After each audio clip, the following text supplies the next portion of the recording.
Olá, queridos, a graça e a paz do nosso Senhor e Salvador, Jesus Cristo. Amém. Nós estaremos estudando ao longo desses próximos domingos a carta de Paulo aos Efésios. Essa é uma carta considerada eclesiológica porque ela vem tratar sobre as doutrinas da igreja. E ela é uma carta que nós podemos dizer que ela é irmã de uma outra carta do apóstolo Paulo, a carta aos Colossenses. Por que irmã? Porque a carta aos Colossenses, ela vem falar, ela foca Cristo como cabeça da igreja, e a carta aos Efésios, ela vem falar da igreja, do corpo de Cristo, e então elas são consideradas aí, vamos dizer assim, são cartas irmãs. E antes de nós estudarmos cada capítulo ao longo dos próximos domingos, convém que façamos hoje uma introdução sobre este livro, e eu gostaria de iniciar essa introdução dizendo que o apóstolo Paulo, ele na sua terceira viagem missionária, ele se estabeleceu ali na cidade de Éfeso por 3 anos. Ele tinha saído de Corinto, que Corinto é a capital da província da Acaia, e se deslocou para a cidade de Éfeso, ali capital da Ásia Menor, e ali naquela época tinha por volta de 300 mil habitantes. Então esta cidade ela era considerada naquela ocasião ali uma cidade muito estratégica, era o corredor do mundo. E ali existia uma das maravilhas do mundo naquela ocasião, que era o Templo de Diana. O Templo de Diana era um templo enorme, muito requintado, com pedras de mármore bordejadas de ouro, e ali eles faziam os cultos em homenagem a essa deusa. Então era bem movimentado o templo, os nichos do templo eles eram utilizados para movimentar todo o comércio da cidade. Então existiam ali práticas de ocultismo, de feitiçaria. Então chega o apóstolo Paulo, e quando o apóstolo Paulo se estabelece ali, ele causa um impacto naquela cidade, na pregação do Evangelho no poder de Deus. E o que acontece com essa pregação? Acontece que a venda ali daqueles nichos do templo despencou. As pessoas elas estavam se convertendo a Jesus, elas estavam denunciando as práticas pecaminosas publicamente. Então o apóstolo Paulo, ele impactou ali aquela cidade. As pessoas queimavam aqueles livros de feitiçaria. E uma coisa importante, a palavra de Deus, ela prevalecia ali naquele local. Então, nós já podemos perceber aqui que essa cidade imersa em idolatria, ela sofreu um impacto pelo apóstolo Paulo, pela pregação do Evangelho. E a igreja de Éfeso, queridos, se tornou na mão do apóstolo Paulo estratégica para que outras igrejas ali da província da Ásia Menor fossem implantadas. Igrejas conhecidas, igreja de Esmirna, de Pérgamo, Tiatira, Sardes, Laodiceia, Herápolis, Filadélfia, a igreja de Colossos. Essa igreja ela passou a se tornar a igreja mais estratégica do Novo Testamento, até mais que a igreja de Jerusalém e também a igreja ali de Antioquia. E Paulo escreve as duas cartas de Corinto, para as igrejas de Corinto, ali naquela cidade de Éfeso. João, o apóstolo João, também se estabeleceu ali, foi ali que ele escreveu o Evangelho de João e as suas epístolas, as suas epístolas também. O substituto de Paulo, que foi Timóteo, que mais tarde ele ficou ali também cuidando daquela igreja em Éfeso. Então, após 3 anos, Paulo ele vai a Jerusalém, ele é preso por 2 anos em Cesareia, como nós estudamos ali, nós vimos toda essa movimentação ao estudar o livro de Atos. Então ele é preso por 2 anos em Cesareia, depois levado para Roma e preso por mais 2 anos, e é ali que ele escreve então essa carta aqui para a igreja, para os Efésios.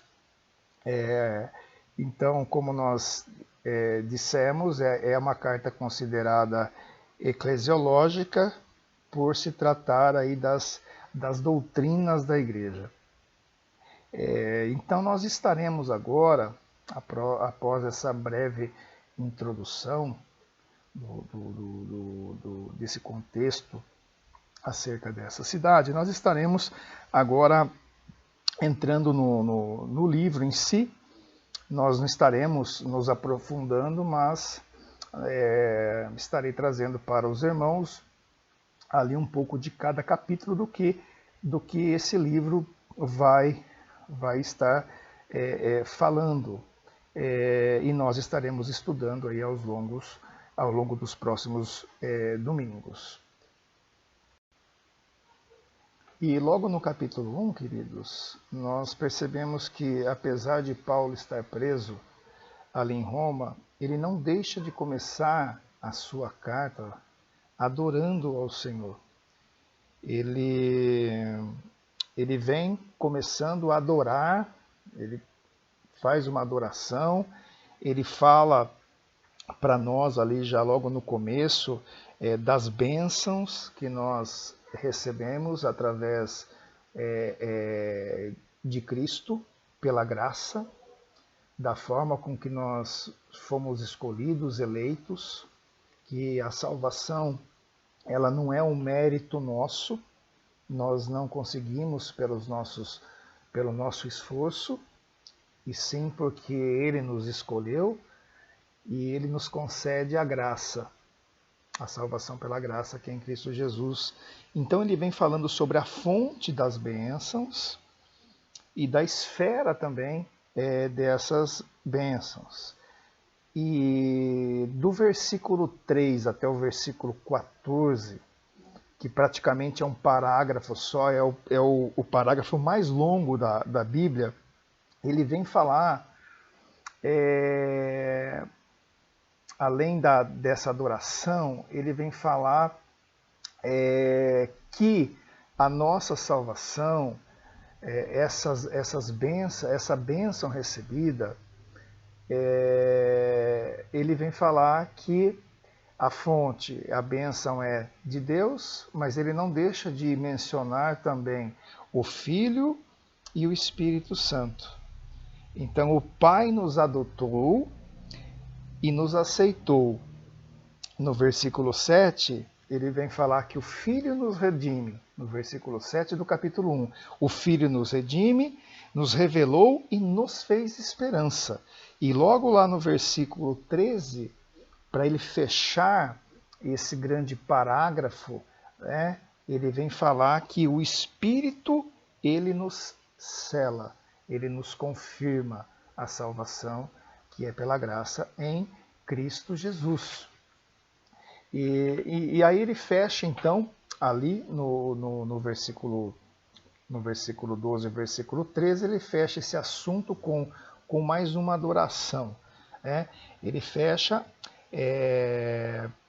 a obra do Pai, ele fecha também a obra do Filho, dizendo que nós somos, né, para sermos louvor da sua glória. E ele fecha também a obra do Espírito, né, que é o Espírito que nos cela. E o que nós podemos observar logo nesses primeiros versículos do capítulo 1? Nós observamos que a obra salvadora de Deus, que é pela graça, ela tem a presença da Trindade. Então, Paulo ele deixa bem evidente isso. O Pai que concede, o Filho que nos redime e o Espírito que nos sela. Então, a salvação, a obra salvadora de Deus, ela envolve, né, a Trindade, a presença da Trindade, o Pai, o Filho e o Espírito Santo de Deus. E dos versículos 15 ao versículo 23 do capítulo 1, Paulo ele faz uma audaciosa oração, e ele diz assim, que ele pede para que Deus conceda à igreja um espírito de sabedoria. Olha que interessante. Então Paulo ele ora para nós, né, para aquelas pessoas na ocasião, ele vem a orar para que as pessoas que fossem salvas, que aceitassem a salvação, que o Senhor concedesse ali o espírito de sabedoria. Mas para quê, queridos?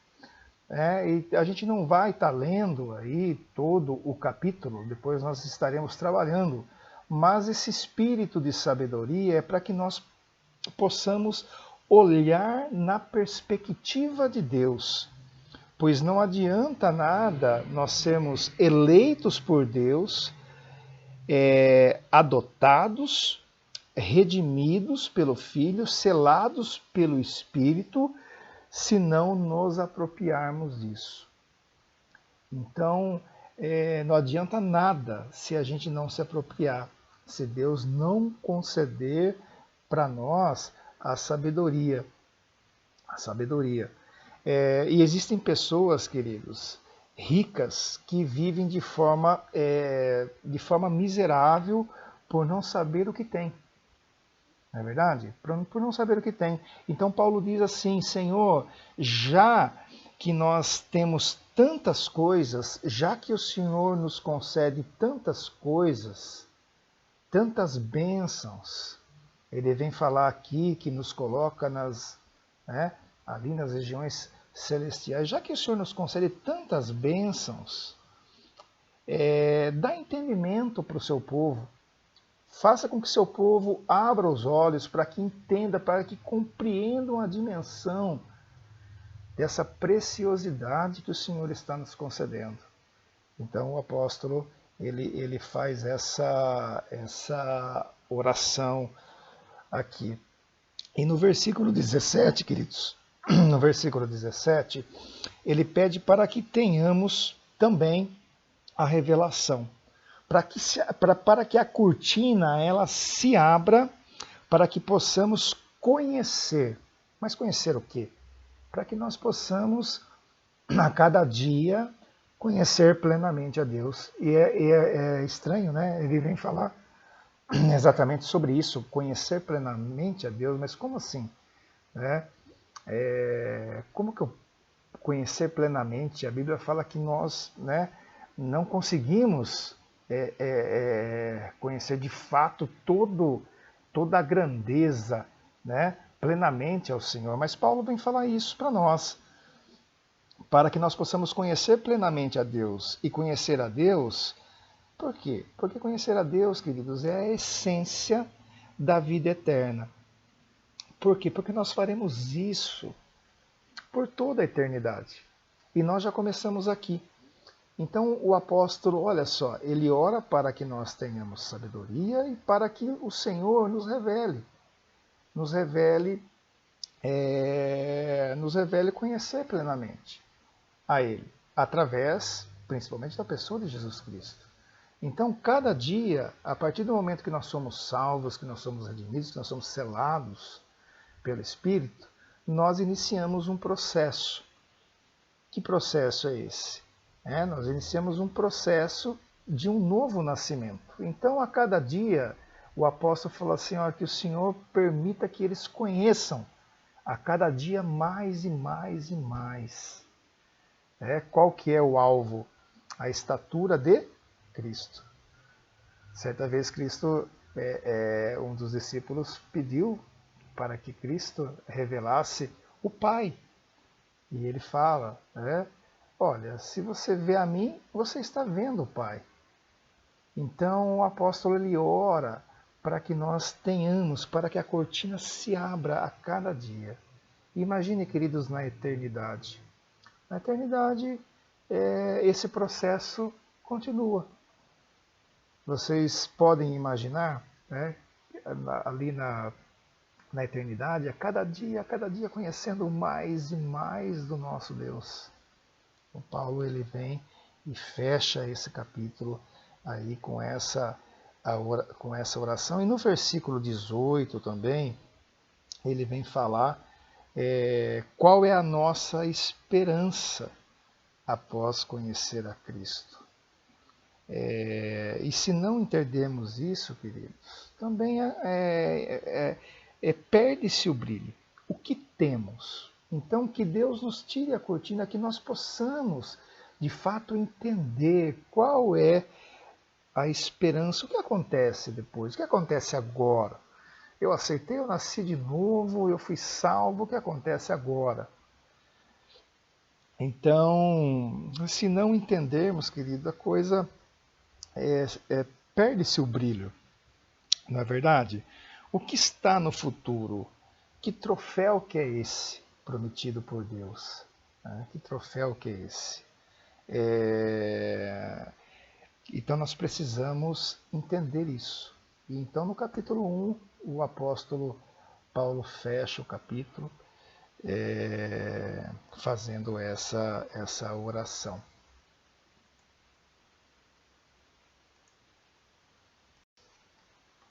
E entrando no capítulo 2, nós conseguimos, ao ler o capítulo, depois nós estaremos estudando ele, nós podemos observar aqui algumas verdades nesse capítulo 2. Eu gostaria de trazer algumas para vocês. A primeira, logo aqui no começo, do versículo 1 ao versículo 3, o apóstolo ele vem deixar claro para nós, para aquelas pessoas ali, que o pecado ele não descansa e ele sempre estará trabalhando contra nós. E ele vem e fala qual é a fonte do pecado. Qual é a fonte do pecado? Ele fala que a fonte do pecado é o diabo, o mundo e a carne. Então o apóstolo Paulo ele vem falando sobre isso aí já no comecinho. Uma outra questão, queridos, do versículo 4 ao versículo 9, o apóstolo também, depois dele citar essa questão do pecado, ele vem falar que Deus ele trabalha a nosso favor e em nós. Deus ele sempre trabalha a nosso favor e trabalha também em nós. E Deus trabalha também através de nós. É uma outra verdade que a gente vê aqui o apóstolo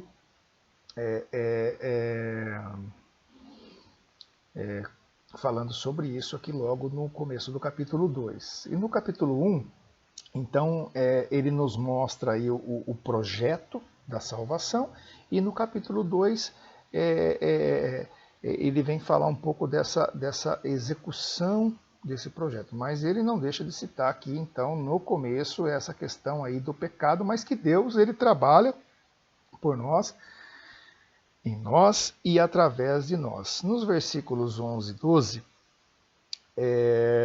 ele vem falar um pouquinho da questão da separação, que os gentios eles estavam completamente separados, mas eles foram reconciliados em Cristo Jesus. Então o apóstolo vem falar um pouquinho dessa questão da separação. Olha,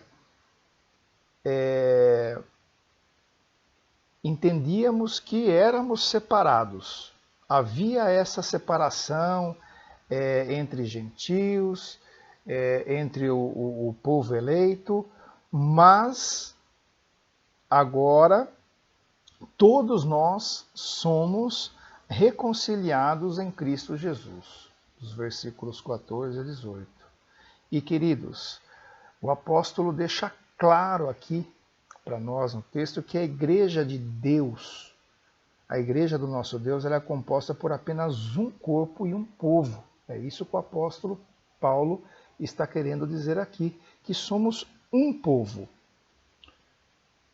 um corpo apenas. E até aqui o versículo 22, né? Então, e no versículo 22, ele vem falar que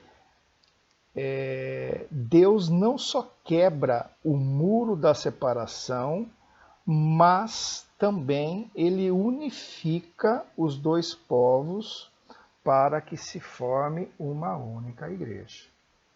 Então, Paulo, no capítulo 2, ele vem falando sobre isso, dessa separação, e que todos foram reconciliados, todos nós, independente de denominação, todos nós somos reconciliados, uma única igreja, um único povo, um único Deus.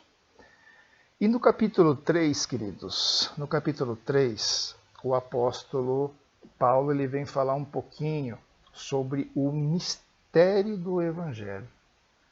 O mistério, do versículo 1 ao versículo 6, ele vem falar que o mistério, qual era o principal mistério ali do Evangelho? E ele foi escolhido para que isso fosse revelado. Então ele vem falar sobre essa questão do mistério. O mistério é que os gentios também fazia parte e sempre fez parte do plano de Deus para que seja também luz para as nações. E Deus nunca deixou de ter esse projeto. E esse é o mistério. Eu vou ler aqui com os irmãos, só para os irmãos verem aqui. Olha só, o capítulo 3, no versículo 3. Como me foi este mistério manifestado pela revelação, como acima, em pouco vos escrevi, pelo que quando ledes, podeis perceber a minha compreensão do mistério de Cristo, o qual noutros séculos não foi manifestado aos filhos dos homens, como agora tem sido revelado pelo Espírito aos santos apóstolos e profetas, a saber que os gentios são cordeiros e de um mesmo corpo e participantes da promessa em Cristo pelo Evangelho. Então, no capítulo 3, Paulo vem falar desse mistério que estava sendo revelado, que os gentios, eles eram cordeiros e sempre foram cordeiros. Versículo 7 ao versículo 13, o apóstolo vem falar que ele foi constituído ministro pela graça para pregar aos gentios. para pregar a esses cordeiros. Para pregar aos gentios o evangelho que mostra que a igreja forma um único corpo. Então, gentios e não gentios, todos formam um único corpo. E aí, queridos, mais uma vez, no capítulo 3, ele vem com uma oração, logo no final do capítulo, uma oração até audaciosa. Ele vem falar assim, que nós sejamos fortalecidos pelo Espírito Santo com poder no homem interior, para que Cristo habite em nós. Que nós sejamos fortalecidos no poder para que Cristo habite em nós, no homem interior. Por quê, queridos? Por quê? O apóstolo vem falar isso em sua oração, porque quando Cristo ele habita plenamente em nossos corações, nós estamos arraigados e alicerçados em amor. Essa é a intenção, e até o apóstolo Paulo fala sobre essa questão. Alicerçados em amor e arraigados. E nós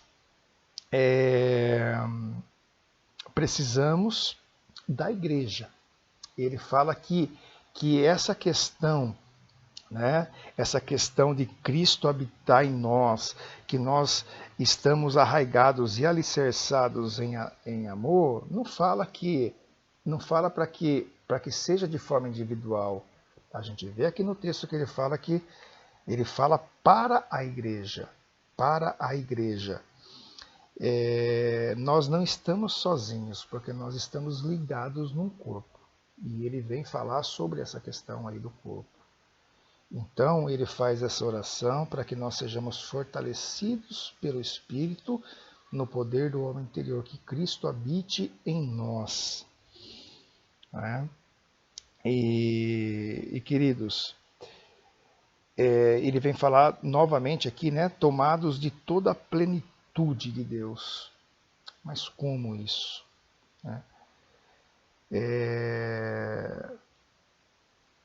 Queridos, essa questão da plenitude de Deus, nós só alcançamos, no caso, o penáculo da teologia, quando nós dobramos o joelho. E a gente vê aqui no próprio texto, quando Paulo ele vem fazer essa oração, eu creio que Paulo ele estava ali buscando a cada dia conhecer essa plenitude de Deus, mas Paulo ele tinha algumas atitudes, e uma delas é quando ele começa essa oração. A gente vê aqui no capítulo 3, no versículo 14, diz assim: por causa disso me ponho de joelhos perante o Pai de nosso Senhor e Salvador Jesus Cristo. Paulo se punha de joelhos. Então, queridos, nós alcançamos o penáculo da teologia quando nós dobramos o nosso joelho. Então Paulo ele vem encerrar o capítulo 3 com essa oração, com esse pedido aí por nós. E no capítulo 4, queridos, no capítulo 4, o apóstolo Paulo ele vem falar sobre a questão da unidade. A unidade. Do versículo 1 ao versículo 3, ele vem falar sobre a graça da unidade. E para que nós preservemos a unidade, não criemos a unidade ela tem que ser preservada, independente de denominação. Não é porque somos batistas ou presbiteriano, enfim, qualquer outra denominação que nós criamos uma nova unidade, não. Não é isso que o apóstolo vem falar isso, para que nós preservemos a graça, né, da unidade, de se preservar essa unidade. E ele vem falar, queridos, que essa unidade ela tem um fundamento. Não é, não é aquilo que a gente ouve falar, isso de muitas religiões, qualquer, né, qualquer caminho acaba levando a Deus. Não é bem isso. A unidade ela é preservada, mas com base num fundamento. E qual fundamento que é esse, queridos? O apóstolo vem falar aqui no versículo 4 até o versículo 6 do capítulo 4. Ele deixa claro aqui, ó, qual é o fundamento dessa unidade. Ele vem falar assim, ó: há um só corpo e um só espírito, como também foste chamados em uma só esperança, uma só vocação. Um só Senhor, uma só fé, um só batismo, um só Deus e Pai de todos, o qual é sobre todos e por todos e em todos. Amém, queridos? Então, esse é o fundamento da unidade que o apóstolo Paulo vem se referir aqui no capítulo 4.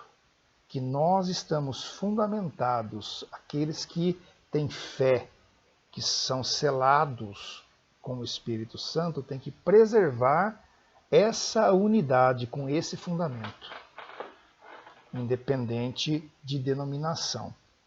No versículo 12, aí o apóstolo Paulo já vai falar sobre a questão do crescimento dessa unidade, que ele está se referindo, né, ao corpo de Cristo. Ele vem falar que sejamos aperfeiçoados para o crescimento saudável, que o crescimento requer aperfeiçoamento também do corpo. E aí ele vem falar sobre os dons que nós recebemos a partir do momento que nós somos selados pelo Espírito, fazemos parte de um corpo, nós recebemos um dom. Então o apóstolo vem falar isso, que esse dom, né, eles são diferentes, mas ele tem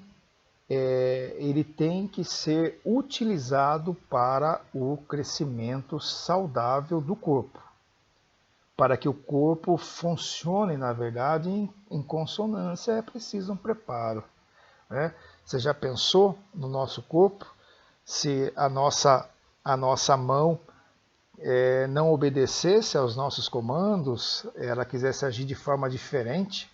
Eu quero pentear, por exemplo, o cabelo, apesar que eu já estou ficando um pouco sem cabelo, né? Eu quero pentear o cabelo. Então vocês já imaginaram que a minha mão não quer, né? Ela não obedece, ela não quer, ela quer fazer o que ela bem entende. Então, queridos, para que o corpo funcione tem que haver consonância, é preciso um preparo. Então cada um que faz parte do corpo de Cristo tem que buscar o pleno conhecimento. Por isso que o apóstolo vem falar. Ele ora para que se busque o conhecimento, para que a pessoa entenda, para que a pessoa desenvolva esse dom recebido em prol à preservação, em prol a essa unidade, para que o corpo ele tenha um crescimento saudável. Então, o capítulo 4 ele vem falar sobre isso. E também, aqui ainda no capítulo 4, ele vem falar sobre algumas implicações. As implicações, aqui no versículo 17,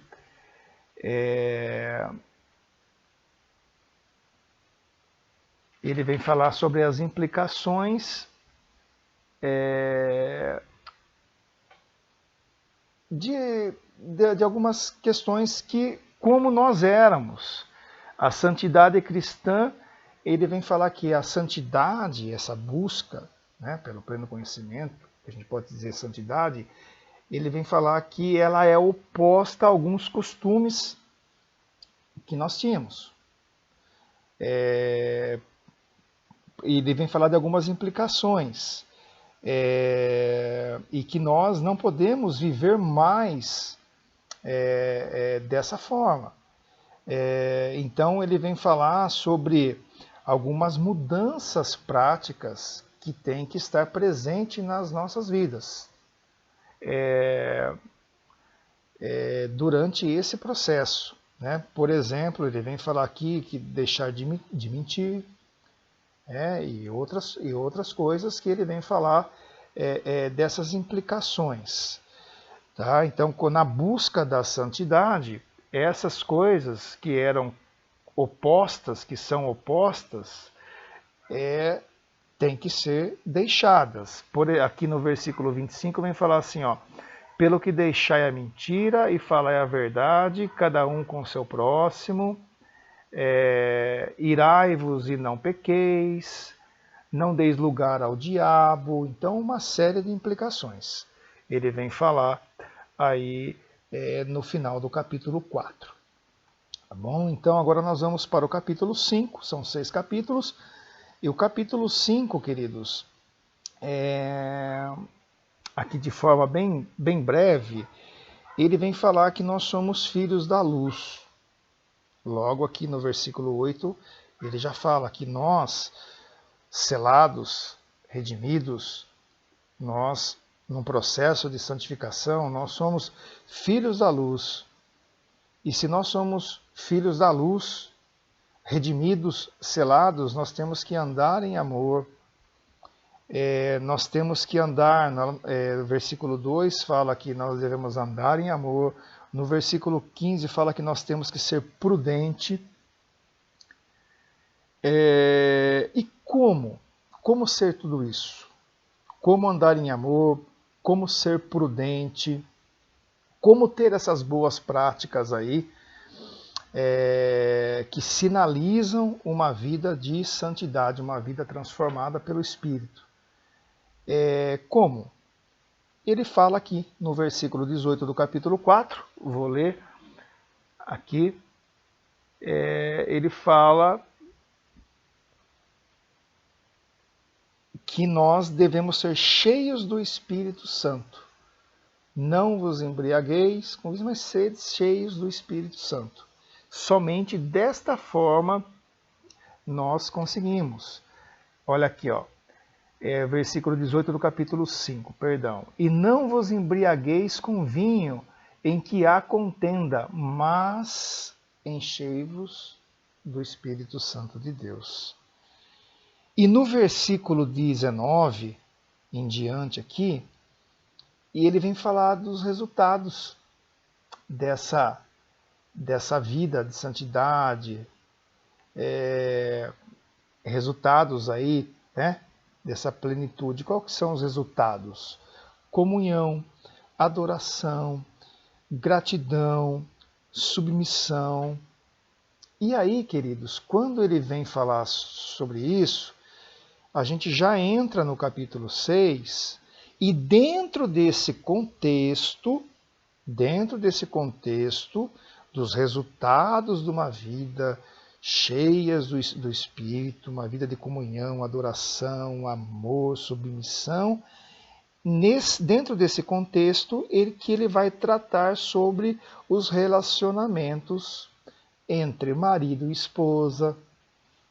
Aquele texto que fala que a esposa tem que sujeitar aos nossos maridos e os maridos amar a esposa. Os relacionamentos entre pais e filhos, patrão e empregados. Então, dentro desse contexto, ele vem falar como nós devemos nos relacionar. Então, resumindo, o que o apóstolo Paulo quis dizer com isso? Que a plenitude do Espírito, quando nós buscamos uma vida em plenitude com o Espírito, enchei-vos do Espírito Santo de Deus, é essa plenitude do Espírito que ela vai costurar todos os relacionamentos que o apóstolo Paulo considerou aqui como saudável. Esses relacionamentos entre marido e esposa, pais e filhos, patrão, empregado, enfim, uma série, todos os relacionamentos. É a plenitude do Espírito que vem costurar esses relacionamentos. E aí, queridos, o capítulo 6, ele vem falar sobre como nós vencemos as batalhas espirituais, porque o nosso inimigo ele não descansa, ele trabalha, ele ruge ao nosso redor querendo nos devorar como um leão, né? Ele quer nos devorar a todo momento. E aí o apóstolo, logo ali no final do capítulo 6, ele vem falar que nós só podemos vencer aí as batalhas espirituais com a armadura. Aí ele faz uma analogia da armadura, ele vem falar da espada como a palavra. Então nós estaremos estudando aí nos próximos domingos, capítulo a capítulo, né? E a gente vai detalhar mais um pouquinho. Hoje nós só fizemos esse panorama, essa introdução aí do livro de Efésios. Espero que os irmãos tenham gostado e estaremos então no próximo domingo com o professor Josias trazendo para nós aí a lição aí de Efésios capítulo 1. Não percam, que Deus nos abençoe e que vocês possam ter uma ótima semana. Amém?